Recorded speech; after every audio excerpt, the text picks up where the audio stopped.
നോമ്പിൻ്റെ ഒന്നാം ഞായർ, കൊത്തിനെ ഞായർ. യേശു തൻ്റെ മഹത്വം വെളിപ്പെടുത്താൻ പ്രവർത്തിച്ച അടയാളങ്ങളുടെ ആരംഭമായ കാനായിലെ കല്യാണ വിരുന്നിൽ വെള്ളം വീഞ്ഞാക്കി മാറ്റിയ സംഭവമാണ് ഈ ദിനത്തിൽ നമ്മുടെ ധ്യാനത്തിനായി നൽകിയിട്ടുള്ളത്. യോഹന്നാൻ 2:1-11 വരെ. യഹൂദരുടെ ശുദ്ധീകരണത്തിന് വെള്ളം നിറയ്ക്കുന്ന കാൽഭരണികളിൽ വെള്ളം നിറയ്ക്കാൻ യേശു പരിചാരകരോട് ആവശ്യപ്പെട്ടതും ആ വെള്ളത്തെ അവിടുന്ന് നല്ല മേൽത്തരം വീഞ്ഞാക്കി മാറ്റിയതുമായ സംഭവം നമുക്ക് 5 പ്രധാന ധ്യാനചിന്തകൾ നൽകുന്നു. 1. യഹൂദരുടെ ശുദ്ധീകരണത്തിന് ഉപയോഗിക്കുന്ന കൽഭരണികളിലെ വെള്ളം യഹൂദരുടെ നിയമമായ തോറായെ സൂചിപ്പിക്കുന്നു. യഹൂദർക്ക് ലഭിച്ച ദൈവിക വെളിപാട് പച്ചവെള്ളം പോലെയാണെങ്കിൽ യേശുവിലൂടെ ലഭിച്ച വെളിപാട് മേൽത്തരം വീഞ്ഞിന് സമാനമാണ്. എല്ലാവരും മേൽത്തരം വീഞ്ഞ് ആദ്യം വിളമ്പുന്നു, എന്നാൽ നീ നല്ല വീഞ്ഞ് ഇതുവരെയും സൂക്ഷിച്ചു വച്ചുവല്ലോ എന്ന് മണവാളനെ വിളിച്ചു പറഞ്ഞ കലവറക്കാരൻ്റെ വാക്കുകൾ യേശുവിലൂടെയുള്ള വെളിപാടിൻ്റെ ശ്രേഷ്ഠതയെ വ്യക്തമാക്കുന്നു. 2. ദൈവം തൻ്റെ മഹത്വം വെളിപ്പെടുത്തുന്നത് അനേകരെ വിശ്വാസത്തിലേക്ക് കൊണ്ടുവരാനും വിശ്വസിച്ചവരെ വിശ്വാസത്തിൽ ഉറപ്പിക്കാനും വേണ്ടിയാണ്. യേശുവിലൂടെ വെളിപ്പെട്ട ദൈവമഹത്വം ദർശിച്ച് നാം വിശ്വാസത്തിൽ ഉറയ്ക്കുകയും അനേകരെ യേശുവിലേക്ക് ആകർഷിച്ചടുപ്പിക്കുകയും ചെയ്യണമെന്ന് ഈ അടയാളം വഴി കർത്താവ് നമ്മോട് ആവശ്യപ്പെടുന്നു. 3.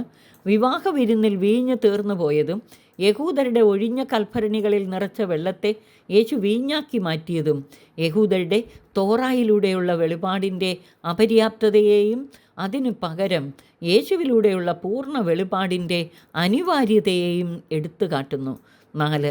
യേശുവിൽ വിശ്വസിക്കുന്നവരിൽ പച്ചവെള്ളം വീഞ്ഞായി മാറുന്നത് പോലുള്ള രൂപാന്തരീകരണം സംഭവിക്കും.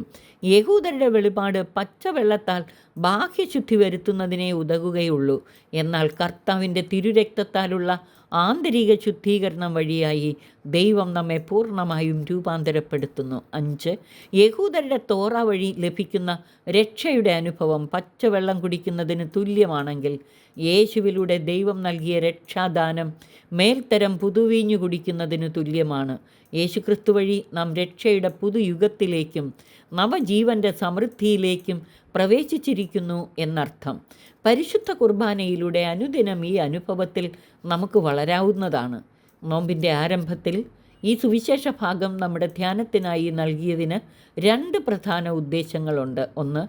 യേശുവിൻ്റെ പരസ്യ ജീവിതത്തിലും പെസഹ രഹസ്യത്തിലും പങ്കുചേരുക വഴി നാം വിശ്വാസത്തിൽ വളർന്ന് രൂപാന്തരീകരിക്കപ്പെട്ടവരായി നവജീവ സമൃദ്ധിയിലേക്ക് വളരുകയും ദൈവമഹത്വം ദർശിക്കുകയും ചെയ്യണം. 2. ഈ ദൈവമഹത്വം വെളിപ്പെടുത്തിക്കൊണ്ട് അനേകരെ യേശുവിലേക്ക് ആകർഷിച്ചടുപ്പിക്കണം. അതിനായി സർവശക്തൻ നമ്മെ സഹായിച്ച് അനുഗ്രഹിക്കട്ടെ. ആമേൻ.